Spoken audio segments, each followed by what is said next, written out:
Voilà, la discussion va bon train sur le plateau, je peux vous le dire, pour cette Ligue des champions en Europe. Et notre invité, c'est toujours Stéphane David, qui est lui pour la Juve.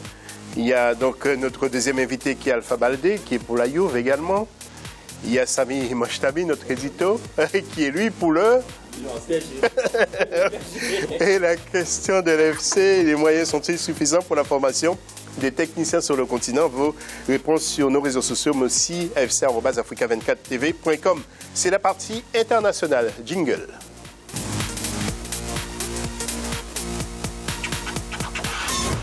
Et si vous voulez bien, nous allons regarder le tableau pour cette Ligue des champions avec bien sûr les deux équipes françaises qui vont recevoir demain. Donc ne vous fiez pas à l'aller.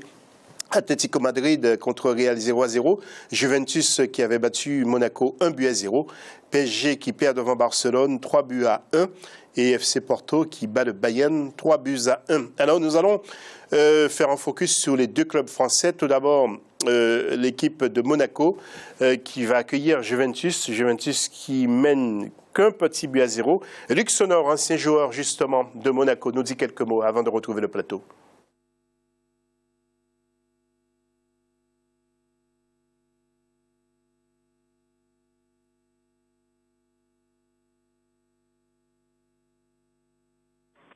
Non, ça sera pas facile parce que bon, déjà au départ, ils n'étaient pas favoris. Moi, je regrette simplement le fait qu'ils aient pris un but là-bas à Turin, dans la mesure où en plus ce penalty n'y est pas. C'est une injustice pour moi. J'espère qu'ils vont se servir de ça, surtout pour le match retour, et pouvoir réagir et me montrer à la France entière. Parce que quand je vois les titres des télés, quand je vois les journaux, je m'aperçois qu'en fin de compte, il n'y a que Paris Saint-Germain pratiquement qui joue la Coupe d'Europe. Et ça commence à me saouler un peu.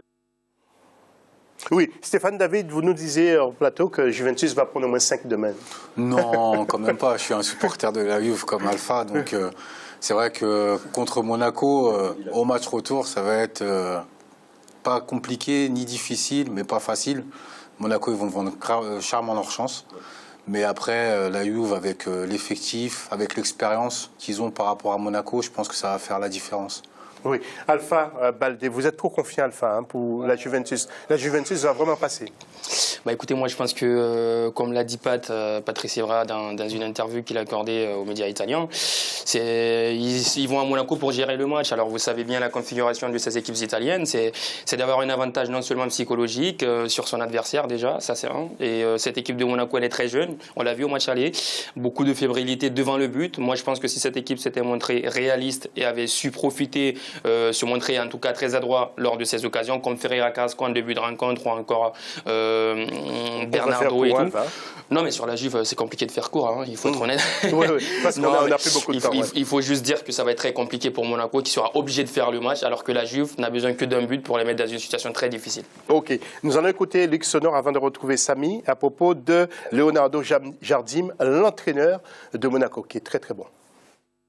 Ça n'a pas été facile pour ce monsieur. C'est vrai que j'étais un des premiers quand il est arrivé, qui s'étonnait un petit peu du choix qui avait été fait, sachant que Monaco avait décidé de faire de faire grandir le club. Je me suis dit, tiens, un Jardim méconnu, on ne sait pas d'où il sort. Et puis finalement, je m'aperçois que petit à petit, même s'il a repris un petit peu la méthode Ranieri dans sa manière de jouer, parce qu'au début, il jouait pas comme ça, c'est après qu'il a compris que Ranieri avait raison de s'appuyer sur une bonne base défensive pour ensuite aller inquiéter l'équipe adverse offensivement. Et ça marche très bien.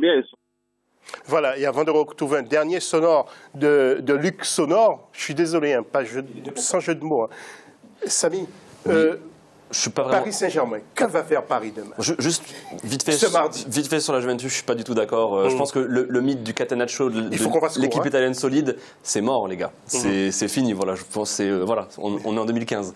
Maintenant pour le PSG, voilà, on l'a vu sur le contenu du match aller. Je pense que c'est un résultat qui montre les faiblesses de l'effectif parisien. On n'a pas de banc comparé aux gros cylindrés comme le Bayern, le Real ou le Barça. Il faut se l'avouer. Quand on a en backup que Rabiot, Kipembe ou Baebek ou même Camara, il faut se poser les vraies questions. Je pense que l'effectif du PSG n'est pas fait pour aller au-delà des quarts de finale. Maintenant, je pense que pour s'en sortir avec les honneurs, un nul, ce serait bien pour Paris, pour prolonger le projet qatarien.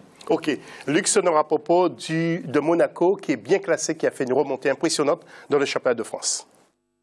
Ils sont 3e quand même du championnat. Malheureusement, ils ont raté le virage avec le match en retard contre Montpellier, mais Monaco est là. Monaco est 3e. Après le départ de James Rodriguez et Falcao, on a tous eu une certaine inquiétude. Et moi, le premier, encore une fois. Mais force est de reconnaître que ce monsieur, il a fait un superbe travail avec le peu d'éléments qu'il avait, quoi.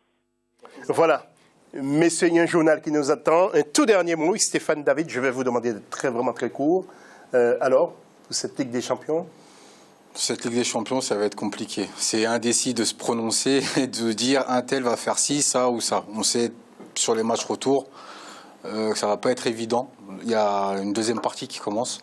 Donc ça va être très compliqué sur chaque match. Alpha Baldé. On risque de voir des favoris sortir. On a vu le Bayern très à mal face à Porto. On a vu le Real qui n'est pas encore qualifié. On risque de voir donc 2 grands cadres sortir. Et la Juventus poursuivre son chemin, inespéré, atteindre les demi-finales et pourquoi pas plus devant.